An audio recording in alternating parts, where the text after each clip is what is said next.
우리가 양이라고 하는 것은 결국 누가 있다는 거죠? 목자가 있으시다는 거죠. 그래서 이 시간에는 다시 한번 이렇게 또 옆에 계신 분들하고 인사하겠습니다. 주님이 목자십니다. 주님이 목자십니다. 좋은 양들이 올 한 해 동안 저희가 되면 좋겠어요.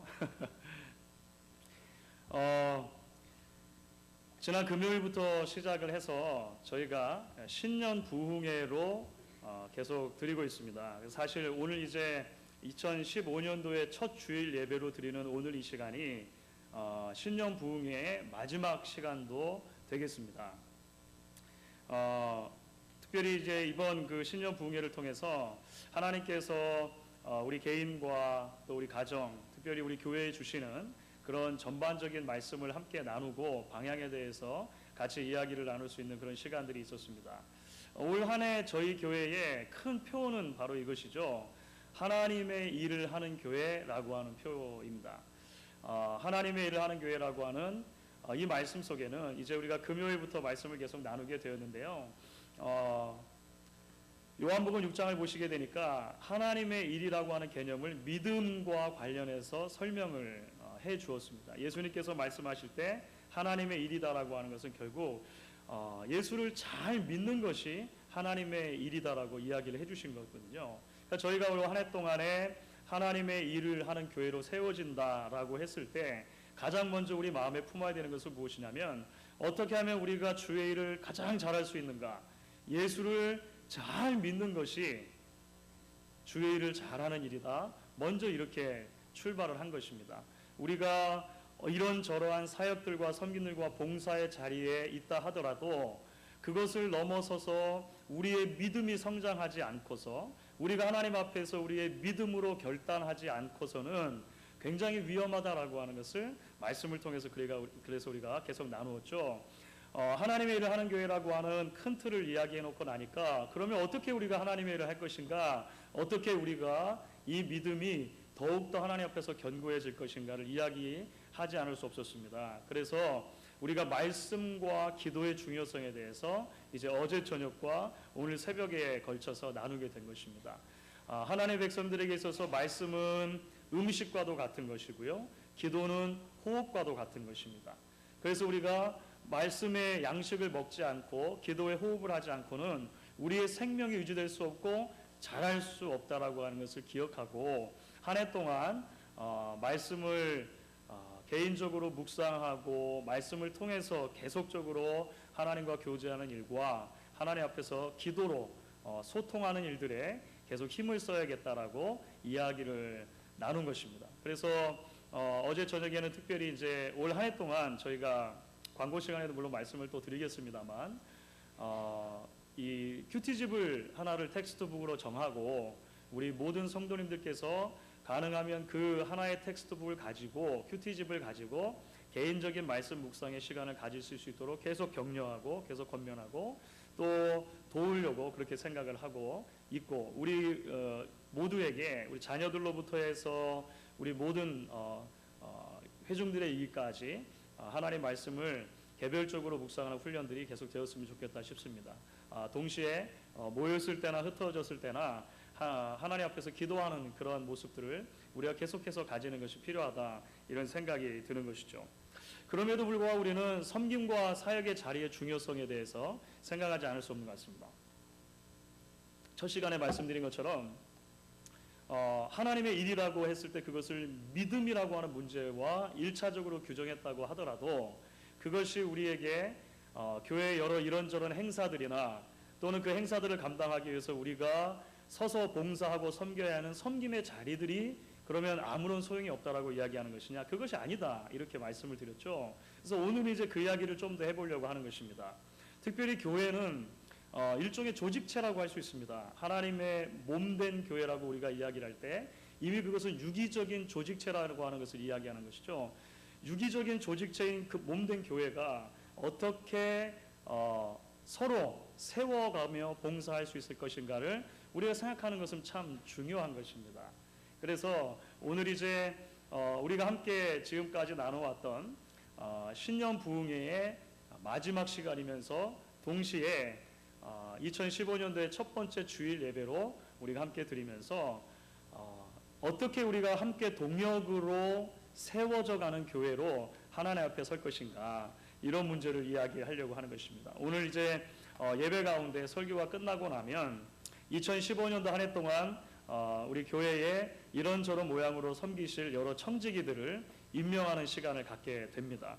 그래서 오늘은 특별히 청지기 세미나와 더불어서 말씀을 같이 나누고, 이 말씀들을 통해서 하나님께서 저희에게 기대하시는 섬김의 모습들이 어떤 것들인가 같이 이야기를 해보려고 합니다. 우리가 부흥의 기간 동안에 그렇게 했던 것처럼 조금 딱딱한 설교보다는 세미나 형식으로 여러분들과 같이 이야기들을 나누면서 그렇게 진행을 하려고 생각을 하고 있습니다. 어떻게 하면 좋은 작가가 될 것인가? 자, 그런 그 짧은 비디오 클립을 하나 본 적이 있는 것 같아요. 어떻게 하면 글을 잘 쓰는 사람이 될 수 있을 것인가라고 하는 거죠. 어떤 한 분의 조언이 담겨져 있는 짧은 비디오 클립이었는데요. 어떻게 하면 좋은 작가가 될 것인가? 그분이 말했던 첫 번째 원리가 있습니다. 첫 번째 원리가 뭐냐면, 좋은 문장이 써져 있는 책을 끊임없이 반복해서 읽으라는 것이었어요. 좋은 문장이 써져 있는 좋은 책들 있지 않습니까? 뭐 고전도 되고 또 우리 한국의 고전도 되겠습니다만, 그런 좋은 책들을 여러 번 반복해서 읽으라는 것입니다. 외우려고 하지 말고 그 문장들을 내가 꼭 이번에 외워서 써먹어야지, 이렇게 해가지고는 되는 것이 아니고, 한 번 읽고 그저 잊어버리고, 또 다음번에 또 꺼내서 읽고 또 잊어버리고 또 읽고, 그렇게 하다 보면 어느 순간 그 책 안에 들어있었던 고급스러운 문장들과 단어들과 표현들이 내 안에 녹아 들어온다는 거죠. 그래서 내가 자연스럽게 내가 의식하지 않는 순간에 그런 것들을 써나간다고 하는 것입니다. 청지기 세미나라고 했을 때 내용은 여러분 지난 2년 동안 우리가 같이 나누었던 내용들과 크게 다르지 않습니다. 반복의 중요성이죠. 반복의 중요성. 여러분들 되게 잊어버리셨죠? 들으시면 또 생각이 날 것입니다. 오늘 우리가 함께 청지기 세미나로 나누는 것은요, 이전에 이미 사실 한 번쯤은 다뤘을 법한 내용들이 많이 같이 나누게 될 것입니다. 이런 것들을 우리가 계속해서 반복적으로 나누면서 제 스스로에게도 이야기하는 것이고, 우리 청지기들을 비롯해서 우리 성도님들과도 함께 말씀을 나누면서 우리에게 하나님께서 기대하시는 청지기들의 모습, 하나님께서 기도하시는 섬김의 모습이 체화되고 녹아들기를 바라는 마음으로 오늘 계속 이야기를 같이 나누려고 그렇게 생각을 합니다. 무엇보다도 먼저 금요일 첫 시간에 말씀을 드렸던 것처럼 이번 부흥회를 생각하면서 이제 만 3년 이제 그 목회를 시작하고서 저희 목양교회에서 만 3년이 되어 가고 있는데요. 새롭게 시작하는 마음으로 이 출발선상에 섰다는 그런 자세를 가지려고 하는데, 특별히 제 스스로에게도 이번 기간이 저를 돌아보고 다시 한번 말씀의 원리 가운데 설 수 있는 기회가 되기를 원하고, 우리 성도님들에게도 하나님이 주시는 그 큰 비전을, 큰 이야기를 품고 같이 달려갈 수 있는 그런 시간이 되기를 원한다고 말씀을 드렸었습니다. 그래서 먼저 우리가 첫 번째로 다뤄볼 주제는 목사와 청지기라고 하는 주제로 좀 이야기를 해보려고 합니다. 도대체 하나님께서 목사와 그 외에 여러 우리 성도님들을 이런저런 자리들로 불러주셨을 때 어떤 의도를 가지고 불러주셨는가라고 하는 부분들에 대해서 같이 이야기를 해보려고 하는 것이죠. 비단 올 한 해 목양교회를 섬기는 청지기로 부름을 받지 않은 분들이 있다 하더라도 여전히 오늘 말씀이 우리 모두에게 하나님의 교회를 향한 비전으로 주어지신 것이고, 그런 의미에서 우리가 같이 나눠볼 수 있는 그런 말씀이라 생각을 합니다.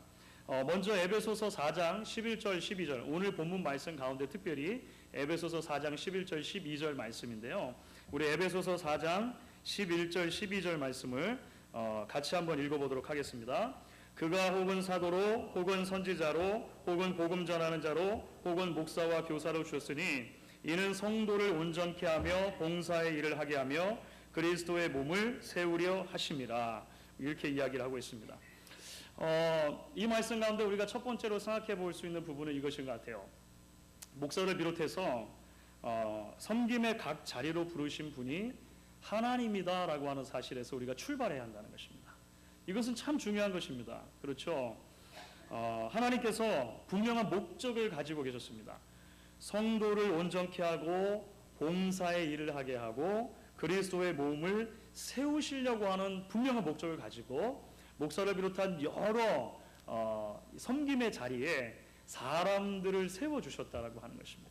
그렇기 때문에 각 자리에 있는 하나님께서 섬기도록 하시는 권위는 하나님께로부터 받은 것이죠.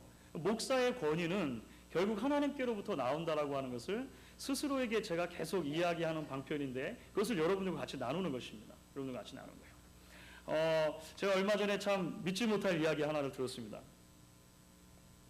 한국의 어느 대형 교회에서 있었던 일이라고 하는데요.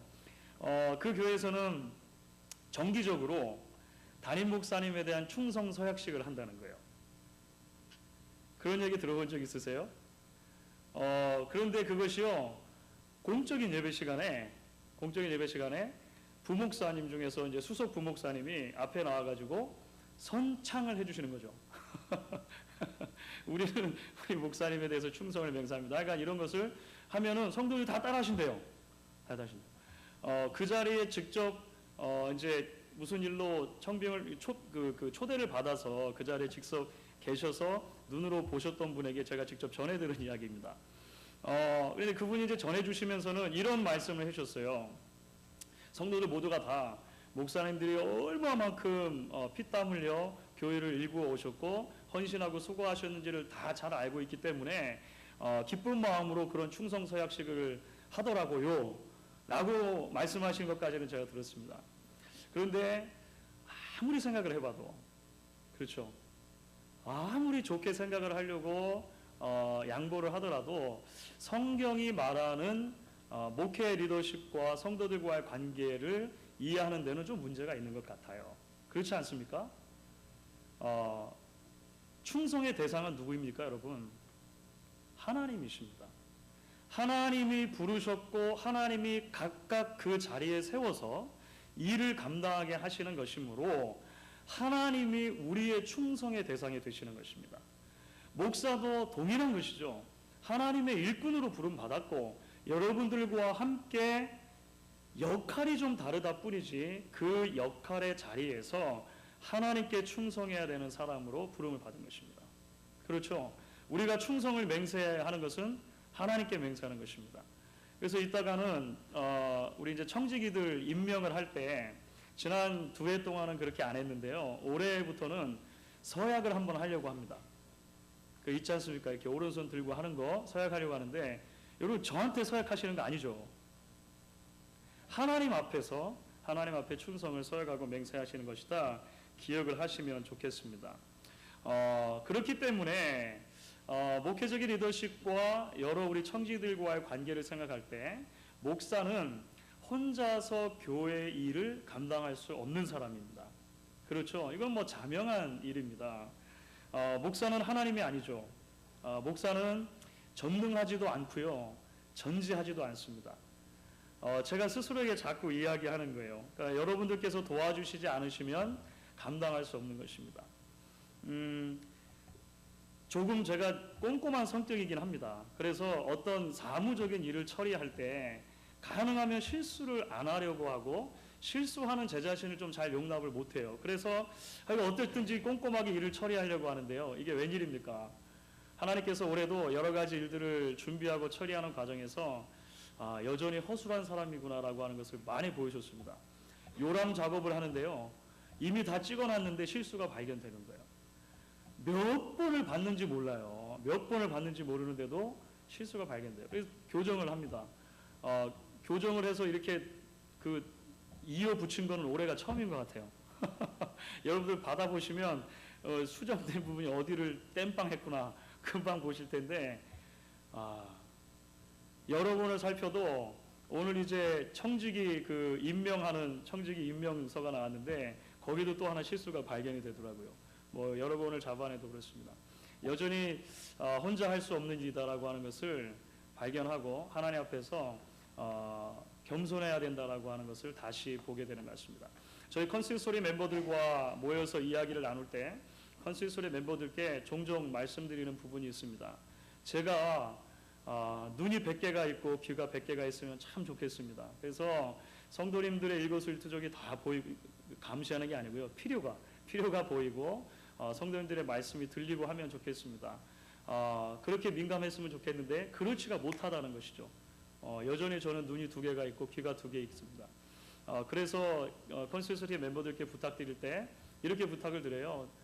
저의 눈과 저의 귀가 되어 주십시오. 좋은 의미에서 함께 동행하고 함께 짐을 나눠진다는 의미에서 저의 눈과 귀가 되어 주시기를 부탁을 드리는데 여러분들께도 동일한 부탁을 드리고 싶습니다.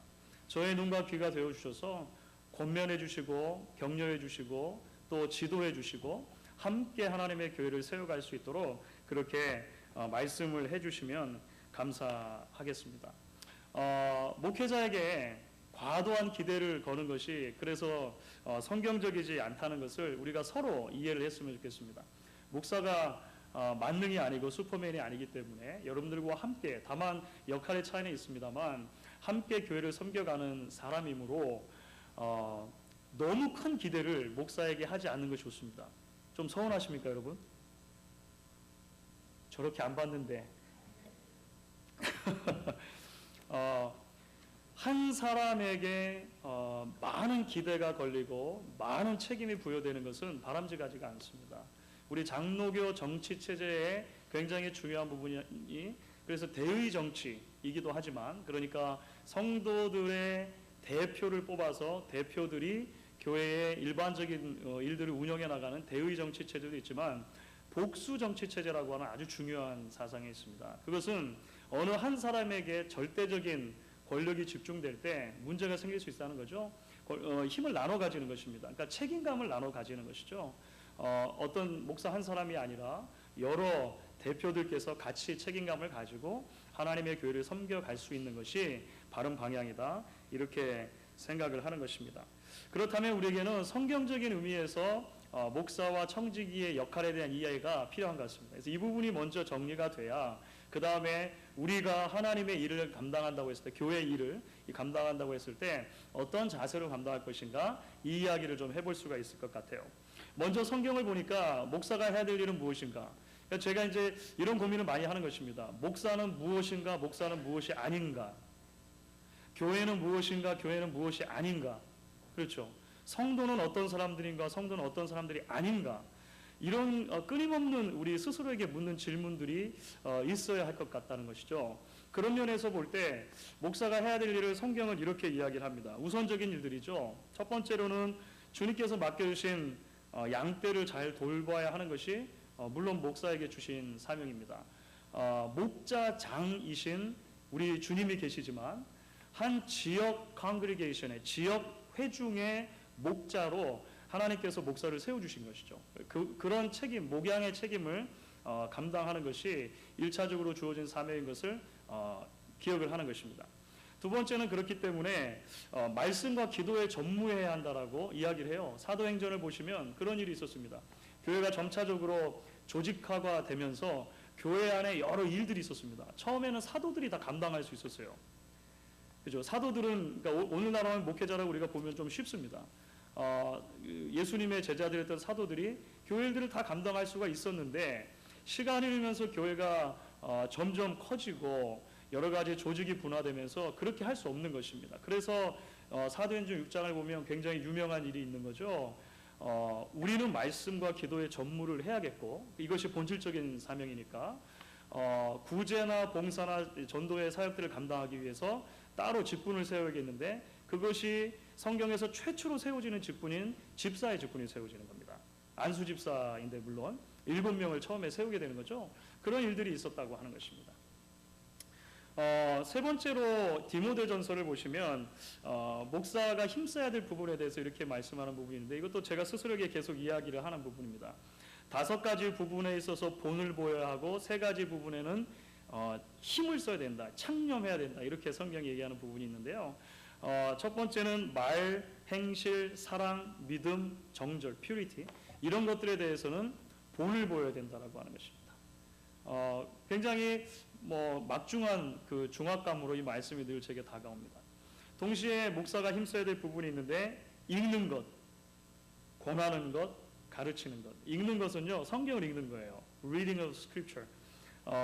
목사가 성경을 읽어야 된다는 것입니다. 목사가 성경을 제일 많이 읽을 것 같으시죠? 말씀을 매번 준비해야 되니까. 그렇죠? 근데 여러분 실제로 말씀을 준비하려고 성경 읽는 것 외에 성경 읽기 어려운 것이 목사일 수 있습니다.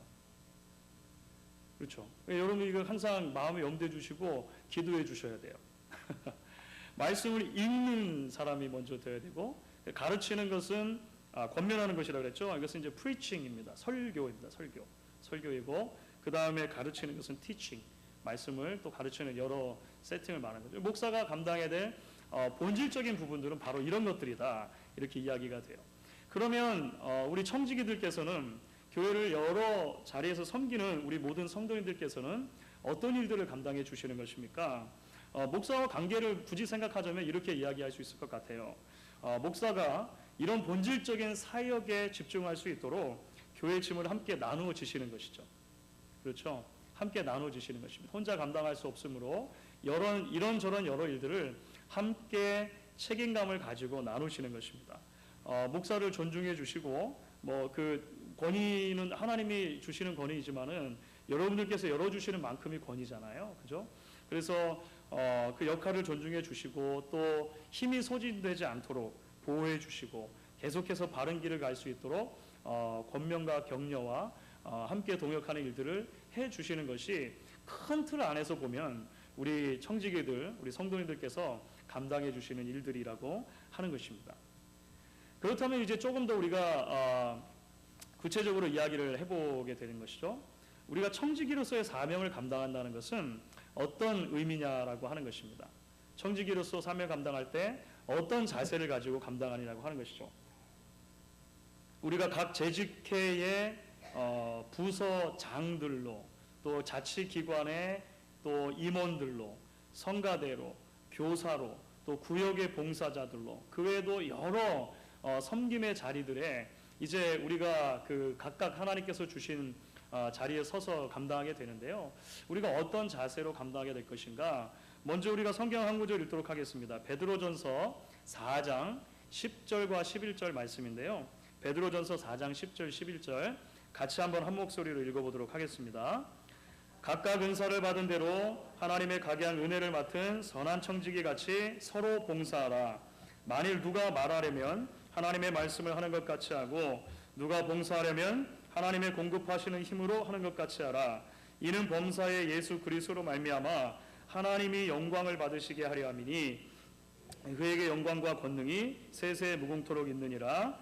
아멘. 예. 저는 청지기들의 그 섬김의 자세와 관련해서 이 말씀이 우리에게 참 중요하다 생각을 합니다. 물론 성경 안에 다른 여러 부분들을 우리가 이야기할 수 있겠습니다만, 특별히 이 부분이 굉장히 우리에게 중요한 말씀으로 전해지고 있다는 것이죠. 베드로 사도가 초대교회를 생각하면서 초대교회 여러 자리에서 각 교회마다 섬기는 그런 섬기는 분들을 생각할 때 어떤 자세로 감당할 것인가 우리에게 이야기를 해주는 것이죠. 이 말씀을 중심으로 해서 몇 가지를 우리가 좀 생각을 해볼 수 있을 것 같습니다. 첫 번째로는 청지기는 어떤 사람들인가? 청지기는 자신의 은사를 따라서 자원하는 마음으로 섬겨야 하는 사람들이라고 하는 것입니다. 그렇죠? 사역에 있어서 가장 중요한 것은요, 자원하는 정신입니다. 자원하는 정신. 하나님께서 내게 이 자리를 맡겨주셨다라고 하는 믿음 가운데 자원하는 심령으로, 기쁜 심령으로 감당할 수 있도록 우리가 끊임없이 우리 스스로에게 이야기를 해야 된다는 것입니다. 물론 때로 그렇지 못할 때도 있습니다. 아침에 누가 학교를 가기 싫어하는 거예요. 막 늦잠을 자면서 엄마가 깨우는 것입니다. 학교를 가야지. 엄마 오늘은 왠지 가고 싶지 않아요. 그런데 이렇게 얘기하는 거죠. 아무리 학교를 가기 싫어도 네가 선생인데 학교를 안 가면 어떡하겠느냐. 우리도 그럴 때 있지 않습니까? 아침에 주일에 교회를 가기 싫어요. 주님께서 옆에서 툭툭 깨우시는 거죠. 아니 그래도 목사인데 교회를 안 가면 되겠냐. 뭐 이런 거 있지 않습니까? 그러니까 우리 모두에게 항상 자원하는 심령이 생겨나서 기쁨과 감사함으로 막 그렇게 감당할 수 없을 때가 물론 있을 수 있습니다. 그렇죠. 그래서 책임감을 가지고 억지로라도 일어나서 우리의 역할을 감당할 때가 분명히 있긴 할 것입니다. 그럼에도 불구하고 성경이 우리에게 말하는 원리는 무엇입니까?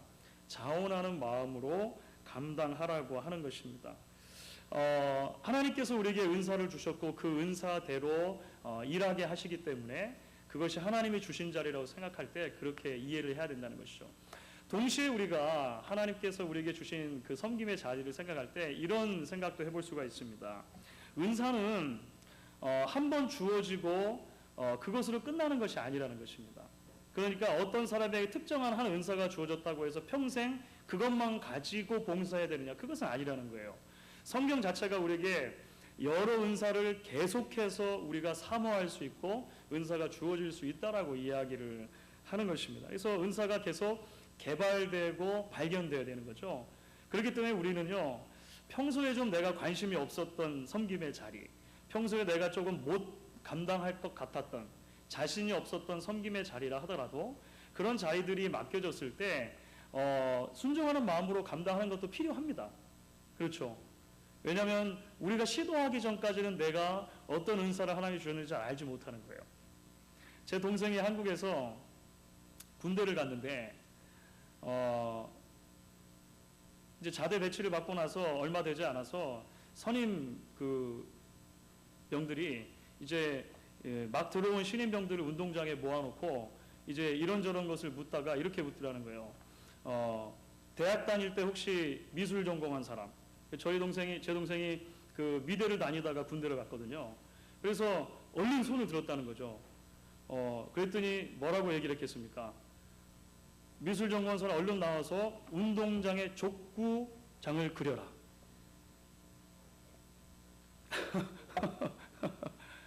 음악 전공한 사람 손 들어봐라. 그래가지고 뭘 시키죠? 얼른 와서 피아노를 옮겨봐라. 뭐 이런 거 시킨다는 거예요. 예? 사실은 그것은 굳이 그 사람이 안 해도 되는 거잖아요. 그렇죠. 이건 뭐 물론 우스개입니다만 군대에서 뭐 장난치려고 그러는 거죠. 그런 일도 하겠습니다만 제 동생이 그 얘기 많이 하더라고요. 족구장 엄청 많이 그랬다고. 군대에 있는 내내 뭐 이 운동장에 선 긋는 거 많이 했다고 이런 얘기 하더라고요. 우리가 지금 현재 어떤 특정한 은사를 가지고 있다고 해서 반드시 그것으로만 우리가 봉사할 필요는 없다는 것을 좀 이해할 필요가 있는 것입니다. 그렇죠? 하나님께서 우리에게 이런저런 은사를 주기도 하십니다. 때로 우리가 아이들을 가르치는 일을 내가 감당할 수 있을까? 오늘 아침에 교사 예배 때도 그런 말씀을 드렸는데요. 내가 아이들을 잘 섬길 수 있을까? 전혀 이전에 해보지 않았던 일이에요. 그런데 하나님께서 기회를 주실 때 내가 순종하는 마음으로 감당했을 때 나에게 있었던 새로운 은사를 발견하게 되는 경우가 있습니다. 또는 훈련되어지는 경우들이 굉장히 많이 있는 것을 보게 되는 것이죠. 그래서 우리에게 어떤 일들이 맡겨질 때 물론 부득이한 경우가 있을 수 있겠습니다만 자원하는 마음으로 순종하는 마음으로 하나님께서 주신 섬김의 자리에 섰을 때 하나님께서 감당할 만한 힘도 주시고 은사도 주셔서 우리 교회가 더욱더 풍성하게 이 교회 일들을 감당할 수 있는 그런 공동체가 될 수 있다라고 하는 것입니다. 이제 두 번째는 이것과 좀 더 연결이 되는데요. 청지기에게 맡겨진 사역은 짐이 아니라 은혜라고 하는 것입니다. 그렇죠? 여러분들 어떻게 생각하십니까? 솔직히 연말에 주은재 목사가 이제 전화를 드려가지고 이런저런 일을 좀 맡아주시면 좋겠습니다. 사실은 마음이 무거우시죠? 안 그러십니까? 감사합니다. 예, 사실은 대부분 우리 성도님께서 제가 노하면 또 이 빈자리가 생기고 또 그 목사님 고민 많이 하실 텐데 그래도 목사님 말씀하시니까 섬기겠습니다. 이렇게 말씀하시는 분들이 사실 생각보다 굉장히 많으십니다. 굉장히 많으세요. 자, 그래서 참 감사한 마음을 늘 가지고 있습니다. 감사한 마음 가지고 있어요. 그러나 여전히 어떤 일이 우리에게 맡겨졌을 때 그것이 짐으로 느껴지기는 하는 것 같습니다. 그런데 오늘 말씀을 보니까 우리가 깨닫게 되는 것이 있어요. 오늘 특별히 그 베드로전서 4장 10절 말씀에 아까 뭐라고 말씀했냐면요. 각각 은사를 받은 대로 하나님의 각양 은혜를 맡은 청지기 같이. 그렇죠. 은사, 은혜, 섬김의 자리, 이것이 다 하나로 연결되어 있다는 것을 보는 것입니다. 사실 은사라고 하는 것과 은혜라고 하는 단어는요, 어원이 같습니다. 카리스라고 하는 같은 어원에서 나왔는데요, 선물입니다. 선물, 주어진 것이라고 하는 것이죠. 때로 직분을 감당하기 어려운 마음의 상황 또는 우리의 현실적인 물리적인 상황이 있을 수 있지만, 하나님께서 우리를 괴롭게 하시기 위해서, 짐을 주시기 위해서 이런 사역의 자리를 주시는 것이 아니라 우리에게 은혜 주시기 위해서 사역의 자리를 우리에게 선물로 허락하신다는 것을 우리가 함께 믿음으로 고백할 수 있으면 좋겠다라고 하는 것입니다. 여러분, 은혜는 무엇입니까? 선물이죠. 거저 주어지는 것입니다. 거저 주어지는 것. 거저 주어지는 것. 그렇기 때문에 사실 엄밀한 의미에서 보면은요, 우리는 반대로 이 말을 이렇게 생각할 수 있는 것이죠. 내가 없으면 안 돌아가는 자리인데 라고 하는 자리는 사실 없다는 것입니다. 그런 건 아니에요. 그렇죠? 하나님께서 에스더서에서 그런 거를 보여주시잖아요. 에스더가 아니라도 하나님께서는 하나님의 특별한 방법으로 하나님의 백성들을 구원해 주실 수 있다는 것입니다. 그런데 굳이 에스더를 사용하시는 이유가 무엇입니까? 그 에스더에게 은혜를 주시기 위해서 그렇게 하시는 것이죠. 에스더를 믿음의 어머니로 세우기 위해서 그렇게 하시는 것입니다. 하나님께서 섬김의 자리를 선물로 주셨다고 하는 것도 마찬가지죠. 마찬가지입니다. 내가 그 자리에 꼭 없어서가 아니라, 없으면 안 돼서가 아니라 우리가 은혜 받는 것이 필요하기 때문에 주시는 것이죠. 결국 하나님께서 우리를 사랑하시는 방편이라고 하는 것을 같이 기억하실 수 있으면 좋겠습니다. 여러분, 그렇기 때문에 섬김의 자리라고 하는 것은요, 군림하는 자리가 아니라 섬김의 자리, 그야말로 섬김의 자리라고 하는 것을 우리가 기억을 하시면 좋겠습니다. 예수님께서도 그렇게 말씀하셨죠. 내가 섬김을 받으려 함이 아니라 섬기기 위해서 오셨다라고 예수님이 말씀해 주셨습니다. 저희가 이제 교회에서 사용하는 말 중에 이런 표현들이 있습니다. 중직, 그렇죠. 되게 우리 장로님들, 안수집사님들, 권사님들을 중직자라고 부릅니다. 이거 중직이 무슨 의미입니까? 무거운 직분이잖아요. 무거운 직분. 그렇죠. 무거울 중자를 쓰는 것입니다. 그 무겁다는 의미가 어떤 의미에서 무겁다는 의미가 될까요? 우리가 그 무거운 만큼 대접을 받는다, 이런 의미입니까? 그렇지 않죠. 책임감으로 볼 때 무거운 것입니다. 그렇죠. 하나님의 교회를 섬기는 책임감으로 볼 때, 섬김의 크기로 볼 때 무거운 것입니다. 내가 섬김을 받는 크기가 아니라 섬기는 크기라고 하는 것이죠. 그러니까 저희는 조금 세상의 방법과는 좀 다른 방법으로 보는 것입니다. 아마 몇 년 전부터 한국에서 최고로 유행되는 단어가 있다면, 그 신조어가 있다면 갑질인 것 같아요. 그런 거 많이 들어보셨죠? 예, 행세, 갑질, 그냥 요즘에 그렇게 얘기하는데, 그게 뭐냐면 우리가 사회에 살다 보면 갑과 을의 관계가 형성되지 않습니까? 그 갑의 관계는 항상 그 하이라키 위에 있는 관계가 되고, 을의 관계는 거기에 종속된 관계가 되니까, 한국에서 얼마 전에 있었던 그 마카데미아 회항 사건, 엄밀하게 테크니컬리 스피킹 마카데미아 회항 사건이죠. 혹자는 땅콩이라고 하지만 예, 그런 거죠. 이런 모든 것들을 비롯해서 그 갑, 어떤 자리에 있는 사람이 섬김을 받으려고 하는, 그 자리의 주인 행세를 하려고 하는 것은요, 사회적인 무리를 일으키는 것이 되었습니다. 그래서 사람들이 작년이 갑5년이었거든요. 올해는 을 미년이에요. 그래가지고 갑의 세대가 가고 이제 을의 세계가 왔다. 이렇게 하면서 사회적인 그런 소망을 드러내는 분들의 이야기도 제가 들은 적이 있습니다. 여러분, 교회는요, 굳이 갑과 을을 따진다면요, 이게 완전히 뒤집어지는 그런 공동체입니다. 그렇죠? 가장 책임을 많이 맡은 사람이 가장 낮은 자리에 있는 사람이 되어야 하는 거예요. 예수님께서 그러셨습니다. 어떤 분이 글을 쓰셨어요.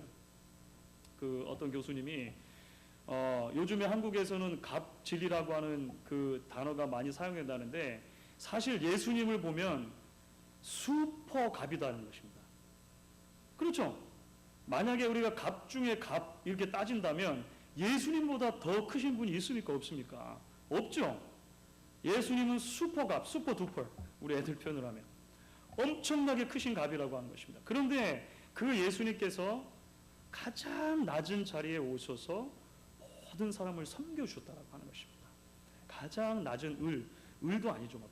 저기까지 가는 것 같아요. 교회를 섬기는 것도 마찬가지다라고 하는 것을 우리가 말씀을 통해 발견하게 되는 것입니다. 여러분, 그렇기 때문에 우리는 이제 좀 더 나아가서 이렇게 적용해 볼 수 있죠.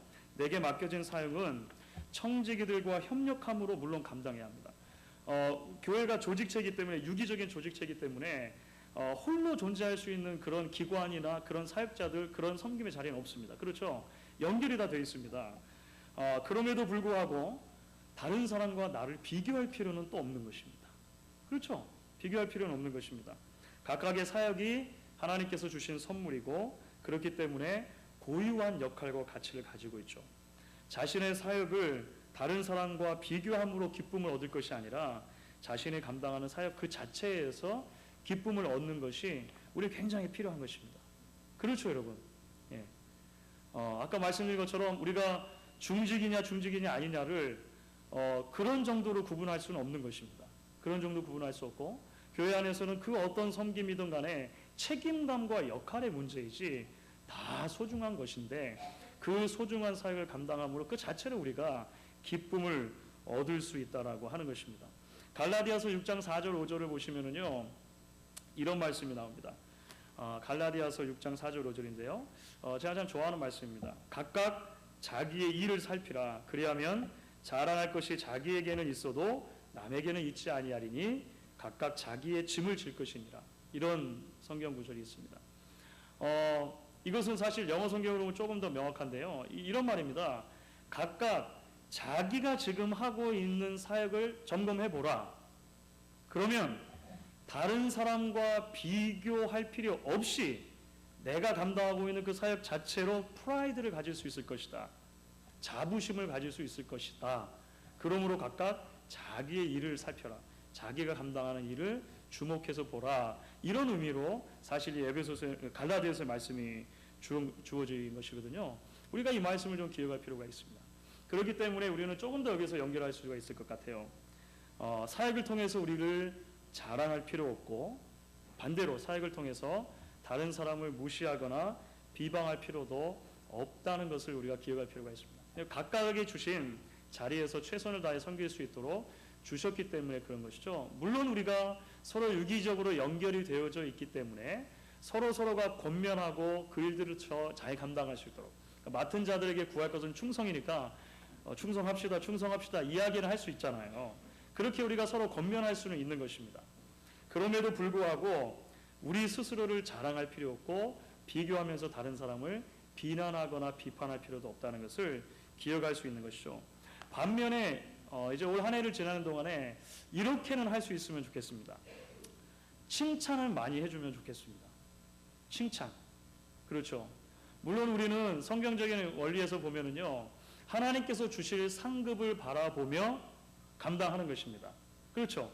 하나님께서 주실 상급을 바라보면서 감당하지만 우리 각자를 한번 살펴보십시오. 우리 찬양대가 아름다운 찬양을 힘을 다해서 드렸습니다. 하나님께 올려드리는 찬양입니다. 그런데 여러분, 찬양이 딱 마치고 났을 때 아멘 하는 거 하고, 아멘 이렇게 하는 거 하고 어느 쪽이 더 힘이 되십니까? 신경 별로 안 쓰이세요?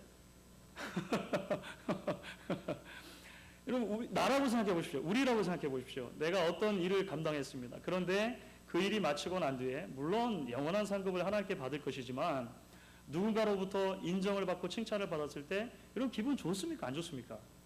기분은 좋죠. 그렇죠. 인정해 주겠죠. 그렇게 내가 인정받고 칭찬받기를 원하는 만큼 다른 사람들의 섬김과 사역과 그 섬김 사역 희생의 열매들에 대해서 우리가 칭찬을 해줬으면 좋겠다라고 하는 것입니다. 그러므로 우리가 서로 격려하고 세워갈 수 있는 것이죠. 사실은 어떤 새로운 결과물을 딱 보았을 때 모든 사람의 마음에 들지 않을 가능성이 참 많이 있습니다. 그렇죠? 그렇지 않습니까? 여러분들 오늘 보셨겠지만 주보가 바뀌었습니다. 이제 그 내용이 들어갈 내용들이 좀 정리가 되면서 우리 주보가 바뀌었는데요. 그리고 계속 좀 이렇게 색깔도 이런저런 거 시도해보고 새로운 마음으로 시도를 해보려고 합니다. 처음 주보를 받았을 때 우리는 여러 반응을 보일 수 있어요. 왜냐하면 이전에 보지 못했던 새로운 것이기 때문에 그렇습니다. 눈에 익숙하지 않은 것이기 때문에 그럴 수 있는 거예요. 하지만 의도적으로라도 어떤 사람의 섬김과 수고의 열매가 우리 앞에 딱 들려졌을 때 부정적인 말보다는 긍정적인 말, 비판의 말보다는 칭찬의 말이 먼저 되어지는 것이 중요하다라고 저는 생각을 하게 됐습니다. 왜냐하면 내가 그 일을 만들어냈을 때 칭찬받고 싶거든요. 그렇습니까? 그렇지 않습니까? 그렇죠. 우리가 이런 것은 함께 한 해를 지나는 동안에 서로가 세워가는 방편으로 이해를 할 수 있으면 좋겠습니다. 세 번째로 청지기는 하나님께서 주시는 힘으로 감당해야 하는 것입니다. 오늘 말씀을 보니까 그렇게 되어 있죠.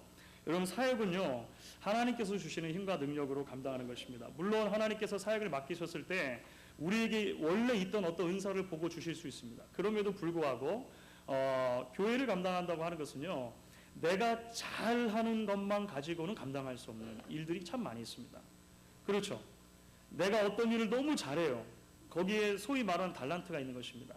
그래서 인간적인 생각을 가지고 덜컥 시작했는데 시험 드는 경우들, 시험 들게 하는 경우들이 더러 있는 것을 발견하게 됩니다. 우리는 하나님이 주시는 힘과 능력으로 감당하는 것입니다.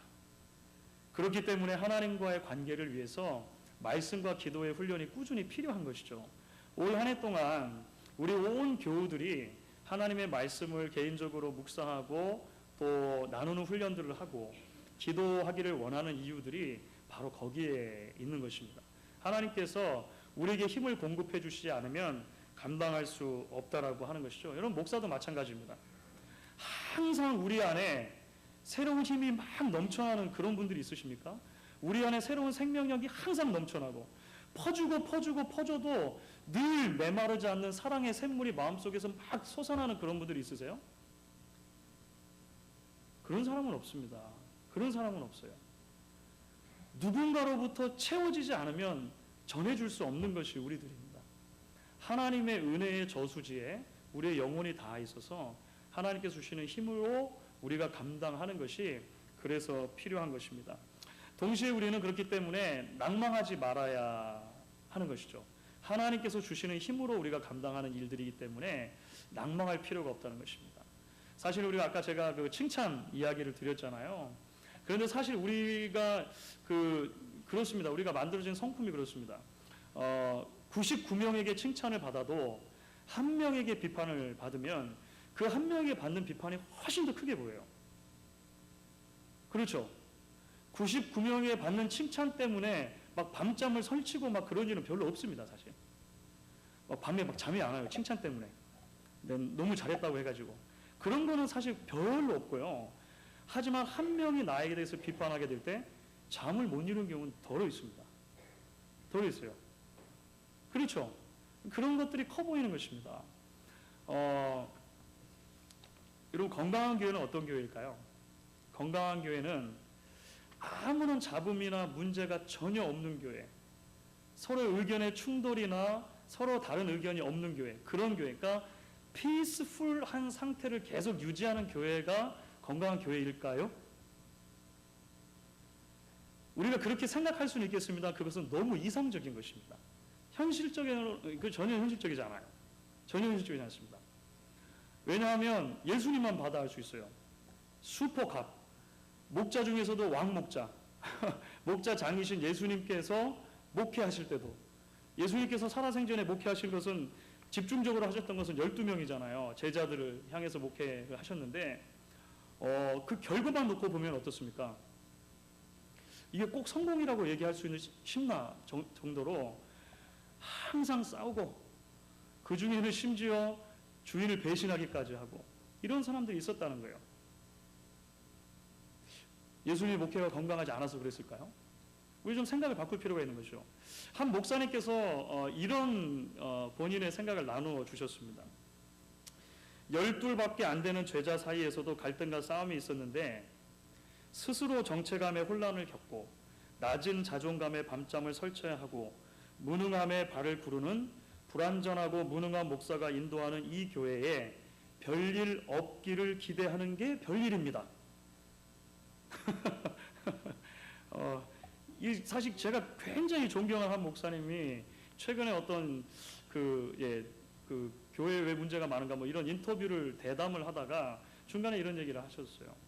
근데 굉장히 많이 동감이 됩니다. 그렇죠. 예수님 목회하셨어도 그러는데 예. 우리 안에 그런 서로 다른 이견들이나 의견들이 있는 것은 지극히 정상적인 것입니다. 왜냐하면 서로 다른 사람들이 모여 있는 공동체가 교회이기 때문에 그래요.